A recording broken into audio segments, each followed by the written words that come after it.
المصريين عملوا ثورة ليه؟ بسبب ضعف السلطة المركزية، ضعف السلطة المركزية ودي المسؤولة عن حكم البلاد. رقم 2 زادت الأعباء على الفلاح المصري. عليكم ورحمة الله وبركاته. طلاب الصف الأول الإعدادي عاملين إيه؟ يا رب تكونوا بخير. كنا أخدنا في الجزء الأول من درس عصر الدولة القديمة، اتكلمنا عن العصر العتيق، اتكلمنا عن خصائصه، اتكلمنا عن عصر الدولة القديمة وخصائصه وعصر الاضمحلال الأول. نتكلم إن شاء الله في الجزء ده عن أشهر ملوك الدولة القديمة. أشهر ملوك، كان في ملوك كتير طبعا ولكن هنتكلم عن أشهرهم. هنتكلم عن 6 ملوك معانا النهارده. أول ملك معنا وهو الملك زوسر. الملك زوسر، والملك زوسر ده هو مؤسس الأسرة الثالثة. قلنا إن عصر الدولة القديمة بيبدأ من الأسرة الثالثة لحد الأسرة السادسة، تمام؟ وده مؤسس الأسرة الثالثة. الملك مين؟ الملك زوسر، وده صاحب الهرم المدرج.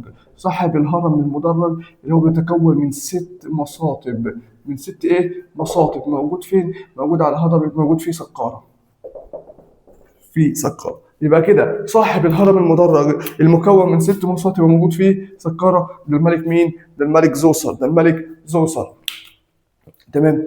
وده يعد أول إنتاج هرمي أول إنتاج هرمي في التاريخ القريب. أول إنتاج هرمي في التاريخ القريب. ما كانش حد بيبني أهرامات زمان، ده أول حد إنه يبني أهرامات، بدأ إنه ينشئ أهرامات، وبالتالي اللي وراه بدأوا إنه يعملوا زيه. تمام. يقول لك قام بتشييد مين؟ مين اللي شايل الهرم ده؟ ده وزيره إمحتوب. وزيره إمحتوب. تمام. يبقى الملك زوسر هو مؤسس الأسرة الثالثة. تمام. وأول ملوكها هو إيه؟ صاحب الهرم المدرج. عارفين طبعا الهرم المدرج اللي موجود في سقارة مكون من 6 مصاطب. صاحبه مين؟ الملك زوسر. مين اللي أنتجه؟ مين اللي شيد الهرم ده؟ وزيره اسمه إمحتوب. وده يعد أول إنتاج هرمي في التاريخ القديم كله. أول إنتاج هرمي في التاريخ القديم. طب تاني ملك وهو الملك سنفرو، وأسرة جديدة، مؤسس الأسرة الرابعة. خلصنا الأسرة الثالثة، دخلنا على الأسرة الرابعة. ده مؤسس الأسرة الرابعة، الملك مين؟ سنفرو. وده أطلق عليه إيه؟ الملك المحسن المحبوب. الملك المحسن المحبوب، لأنه هو كان عادل في رعيته وكان رحيم بيهم يعني. تمام. يبقى الملك ده ايه؟ يبقى الملك ده الشعب اطلق عليه ايه؟ الملك المحسن المحبوب، لان هو كان عادل في الرعيه وكان ايه؟ بيعملوا معامله كويسه يعني. تمام. والله ازدهرت في مصر في عهد يعني الحياه الاجتماعيه والحياه الفنيه والحياه المعماريه. تمام. الحياه الاجتماعيه والحياه الفنيه والحياه المعماريه كل ده ازدهر في عهده. اجتماعيه يعني يعني ما عادش فيه طبقات عليا وطبقات دنيا تحت خالص، لا، الطبقات بقت متقاربه، في ناس عارفه تعيش، في عداله اجتماعيه، مستوى المعيشه كويس، فنيه برضه، ان النحت شغال والتماثيل شغاله والحاجات شغاله، والمعماريه شغالين بنعمل مباني وبنعمل قصور وبنعمل قلاع، شغالين بنشاهد ان احنا بنعمله. بقول برضه ان هو ارسل حملات للجنوب لتامين الحدود. كان بدأ ان في الجنوب ان يحصل شويه غارات كده على حدود مصر الجنوبيه، بدا ان هو يرسل حملات حملات عسكريه عشان يامن الحدود الجنوبيه، وبالفعل امن الحدود الجنوبيه، وارسل اسطول بحري مكون من 40 سفينه. من 40 سفينه. ليه؟ عشان يجيب شجر الارز. عشان يجيب شجر الارز من فينيقيا.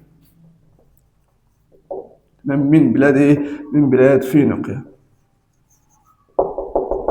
تمام. يبقى عمل ايه الملك سنفرو؟ الملك سنفرو ده هو مؤسس الاسره الرابعه، رقم 1. رقم 2 هو الشعب اطلق عليه الملك المحسن المحبوب، لانه كان عادل برعيته وكان رحيم بيهم. تمام. ازدهرت في هذه الحياه الاجتماعيه والحياه الفنيه والحياه المعماريه، وارسل حملات ارسل حملات عسكريه للجنوب لتامين الحدود الجنوبيه، وارسل اسطول بحري مكون من 40 سفينه. ليه؟ عشان يجيب شجر الارز منين؟ من فينيقيا. شجر الارز من فينيقيا.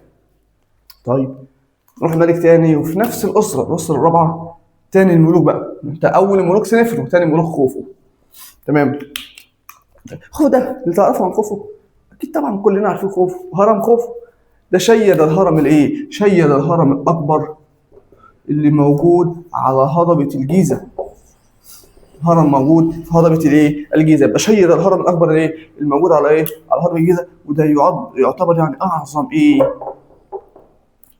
اعظم انتاج حجري في الايه في التاريخ القديم كله، اعظم انتاج ايه حجري، ويعتبر اعظم انتاج حجري، وبيدل على قدره المصري القديم وذكائه ومهارته. تمام، يبقى ايه يبقى هو انشا او ايه او امر ببناء او شيد الهرم ايه شيد الهرم الاكبر اللي هو الهرم الكبير اللي موجود على هضبه الجيزه، وده بيدل على قوه المصري القديم وعلى ذكائه ومهارته. برضه نشطت في عهده التجاره الخارجيه، نشطت في عهده ايه التجاره الخارجيه، خاصه مع بلاد فينيقيا، خاصة مع بلاد مين؟ فينيقيا. يبقى التجارة الخارجية بعده نشطت وإيه زادت عن الأول، يعني كانت موجودة ولكن زادت بقى في عهد التجارة الخارجية خاصة مع مين؟ مع فينيقيا. يبقى الملك خوفو تعرفوا عنه ان هو تاني ملوك الاسره الرابعه، جه خلفا لسنفرو وشيد الهرم الاكبر اللي موجود على هضبه الجيزه. تمام، ونشطت في عهده التجاره الخارجيه. نروح لملك تاني وهو الملك خفرع. ملك خفرع ده اللي عارفينه ان خوف وخفرع منقرها الاهرامات، مش عارفين اسمها كده، ده صاحب الهرم الاوسط، صاحب الهرم الايه صاحب الهرم الاوسط، صاحب الهرم الاوسط. بس كده، وامر بنحت تمثال ابو الهول، امر بنحت تمثال ابو الهول. كلنا عارفين تمثال ابو الهول، وده شكله عامل ازاي؟ راس بني ادم، راس انسان يعني مكون من راس انسان وجسم ايه حيوان، مكون من رأس إنسان وإيه وجسم حيوان. رأس إنسان ليدل على الحكمة ويدل على العقل، وجسم حيوان ليدل على القوة. على مين؟ القوة. يبقى كده تأمر بنحت إيه؟ أمر بنحت تمثال أبو الهول، نحت تمثال أبو الهول، وده مكون من رأس إنسان وجسم حيوان. رأس إنسان يدل على الذكاء والمهارة والحكمة، وجسم الحيوان يدل على القوة. بس كده لا، بقول لك إن علم النحت أو فن النحت في عهده ملك خفرع وصل إلى إيه؟ إلى قمته. وصل علم فن النحت في إيه؟ إلى قمته. وصل فن النحت الى قمته، وصلوا لاخر فن النحت عندهم. بيقول لك ان هم استطاعوا ان هم ينحتوا اصلب الصخور، اصلب انواع الصخور نحتوها. زي ايه؟ صخر مين اللي هو اصلب انواع ده؟ الديورايت. معروف عن صخر الديورايت ان هو اصلب انواع الصخور، نحتوه. مصر القديم نحته، ما سابش حاجه لو نحتها، ما هو نحت الخشب ونحت الحجر ونحت العاج، مش هتيجي يعني على صخر صلب اسمه ديورايت، لا نحتوه برضه. يبقى وصل فن النحت في عهد الملك خفرع الى قمته، فاستطاعوا ان ينحتوا اصلب الصخور اللي هو الديورايت. طيب ده كده الاسره الرابعه بدات تضعف، وبدأ تسقط الأسرة الرابعة. طب ليه الأسرة الرابعة سقطت؟ والله بسبب زيادة مين؟ زيادة نفوذ كهنة المعبد. زيادة نفوذ كهنة المعبد اللي هو بتاع اللي هو الإله رع، بيرمز إليه بقرص الشمس. تمام؟ يبقى بسبب زيادة نفوذ كهنة المعبد، معبد الإله مين؟ الإله رع، وده بيرمز إليه بقرص الشمس. نفوذه زاد، نفوذه قوي، بقى الكاهن بتاع المعبد ده نفوذه أقوى من الحاكم نفسه، فاقتنص الحكم. طب مين اللي اقتنص الحكم ده؟ أوصر كاف، مؤسس الأسرة الخمسة. أوصر كاف ده هو كان الكاهن بتاع معبد رع، اللي هو بتاع الإله رع اللي بيرمز إليه بقرص الشمس. تمام، فاقتنص الحكم، هو مؤسس الأسرة الخمسة. طيب عمل إيه أوصر كاف ده؟ أوصر كاف ده عمل حاجتين: قام بتشييد المسلات الضخمة. عارفين كلنا شكل المسلات اللي بتكون طويلة كده ولها مدببة من أعلى، المسلات الضخمة. وأنشأ معابد الآلهة المفتوحة من أعلى. عمل معابد بس مالهاش سقف عشان تكون الشمس توصل لها. مش هو كان كاهن الاله رع بتاع قرص الشمس، يوم ما نزل بقرص الشمس، فهو عمل معابد مكشوفه. ليه؟ عشان الشمس تنزل لها لتحت او توصل لها لتحت. يبقى عمل معابد مكشوفه. يبقى الملك أوصر كاف هو مؤسس الاسره الخمسه، وده قام بتشييد المسلات الضخمه ومعابد الالهه المكشوفه او معابد الشمس المكشوفه من اعلى. نيجي ورا بقى الملك أوناس. هنا الملك وناس نتكلم عن حاجه واحده، بان هو اول من كتب نصوص الاهرام او متون الاهرام. مش خدنا نصوص الاهرام او متون الاهرام ان ده نقوش دينيه بتكتب على الجدران الداخليه للاهرامات باللغه الهيروغليفيه. اول من كتبها كان الملك وناس ده، اول من كتب نصوص الاهرام. ليه؟ لان هو اعتقد لاعتقاده انها ايه؟ ستساعد الملك في الحياه الاخرى. هو معتقد ان الملك ده هيحيا حياه اخرى وهيبقى في بعث. تمام، مش هيبقى في بعث. فايه؟ فساب له النصوص دي في الاهرامات جوه عشان تساعده، علشان تساعد. يبقى الاعتقاد ايه؟ الاعتقاد الناس تساعد الملوك في الحياه الاخرى. طيب هو اول من بداها، هل اللي وراه سكتوا؟ لا، الملوك من وراه والملكات من وراه. الملوك وايه؟ الملوك والملكات نفس الكلام. ادخلوا نصوص الاهرام برضه. ادخلوا ايه؟ ادخلوا نصوص الاهرام في مقابر موتاهم. يبقى اول من بدا انه دخل نصوص الاهرام او متون الاهرام داخل الجدران الداخليه للاهرامات كان مين؟ الملك وناس. الملك مين؟ وناس. وجي من وراء الملوك والملكات بداوا ان هم ايه؟ يعملوا نفس الكلام ويدخلوا نصوص الاهرام فين؟ في مقابر موتاهم. نيجي بقى لاهميه نصوص الاهرام بالنسبه لنا احنا، مش بالنسبه لهم. بالنسبه لنا احنا اهميه نصوص الاهرام تكون في ان هي امدتنا بمعلومات دينيه عن معتقدات المصريين القدماء ما كناش عارفينها. يبقى امدتنا بايه؟ بمعلومات دينيه عن المصريين القدماء. تمام. يبقى مدتنا بمعلومات دينيه ايه؟ عن المصريين القدماء ومعتقداتهم. وايه؟ ومعتقداتهم. يبقى مدتنا ايه؟ مدتنا بمعلومات دينيه عن المصريين القدماء ومعتقداتهم. اعطتنا شويه معلومات عن المصريين القدماء، ازاي كانوا بيعتقدوا ايه؟ بيعتقدوا ايه في الدين؟ دينهم كان عامل ازاي؟ وهكذا، عن طريق ايه؟ متون الاهرام او نصوص الاهرام اللي هم كاتبينها دي. طيب نيجي بقى لنهايه عصر الدوله القديمه. احنا خلصنا اشهر الملوك، بدانا بزوسر، سنفرو، خوفو، خفرع، وسركاف، وناس. نهايه عصر الدوله القديمه، العصر او الدوله دي انتهت ازاي؟ والله لا، الدوله دي انتهت في ايه؟ يعني نيجي الاول لعوامل ضعفها اللي ادت الى نهايتها. فنهايه عصر الاسره السادسه، في نهايه عصر الاسره السادسه، في نهايه عصر الاسره السادسه، وخاصه في عهد الملك بيبي الثاني. اسمه كده بيبي الثاني.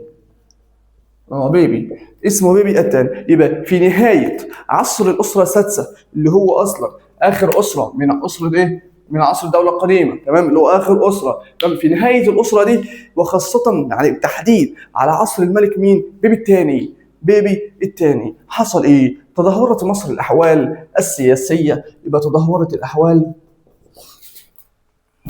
ايه؟ تدهورت الاحوال السياسيه والاقتصاديه وتدهورت الأحوال الفنية. تمام، وعمت الفوضى. يبقى الأحوال السياسية تدهورت، بدأ أن يحصل في اضطراب في الأمن، بدأ أن يكون في صراع بين الناس أو بين المصريين القدماء أو بين الملوك على المراء على الحكم.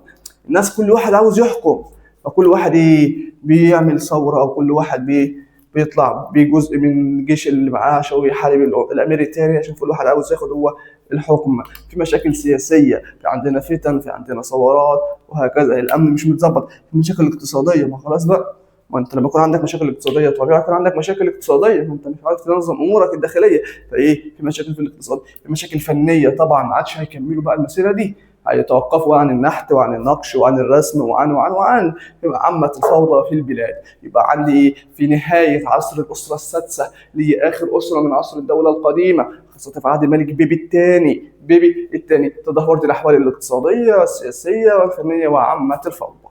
وعمت الفوضى. طيب حصل ايه بقى؟ ايه هو سبب لما تدهورت الاحوال السياسيه والاقتصاديه والفنيه والفوضى؟ حصل ايه؟ ايه النتائج اللي حصلت على دي؟ النتائج، والله النتائج كانت سقوط الدوله القديمه. كانت ايه؟ كانت سقوط ايه؟ سقوط الدوله القديمه ونهايتها. سقوط الدوله القديمه، خلاص الدوله سقطت وانتهت. الدوله سقطت ايه؟ وانتهت. طيب هم المصريين القدماء عملوا ثورات ليه؟ اتكلمنا عن ان كان في ثورات، من ضمن المشاكل السياسيه ان كان في ثورات. تمام. لما تدهورت الاحوال السياسيه والاقتصاديه والفنيه والفوضى حصل ايه؟ حصل شويه ثورات المصريين القدماء عملوها. طيب عملوها ليه؟ بسبب ضعف السلطه المركزيه. السلطه المركزيه دي اللي بتحكم، عامله شبه الحكومه كده او الوزاره، فكانت السلطه المركزيه اللي بتحكم كانت ضعيفه اصلا، كانت ضعيفه بسبب زياده الاعباء على الفلاح المصري. زياده الايه؟ الاعباء، زي فرض الضرائب بقى الباهظه، بيفرضوا عليه ضرائب كتير بتعسفوا فيه جمعها وحاجات مشاكل كتير. فرض ايه؟ بسبب ايه؟ زياده الاعباء على مين؟ الفلاح المصري. رقم اثنين، المشاريع الاقتصاديه توقفت. يبقى بسبب توقف عجله التنميه والمشاريع الاقتصاديه. يبقى انا عندي المصريين عملوا ثوره ليه؟ المصريين عملوا ثوره ليه؟ بسبب ضعف السلطه المركزيه، ضعف السلطه المركزيه ودي المسؤوله عن حكم البلاد. رقم اثنين، زادت الاعباء على الفلاح المصري، ودول كانوا اغلب الشعب المصري. تمام. رقم ثلاثه، توقف عجله التنميه والمشاريع الاقتصاديه، المشاريع الاقتصاديه توقفت ما عادش شغاله، فكل ده ادى الى ايه؟ ادى ان المصريين يعملوا ثورات.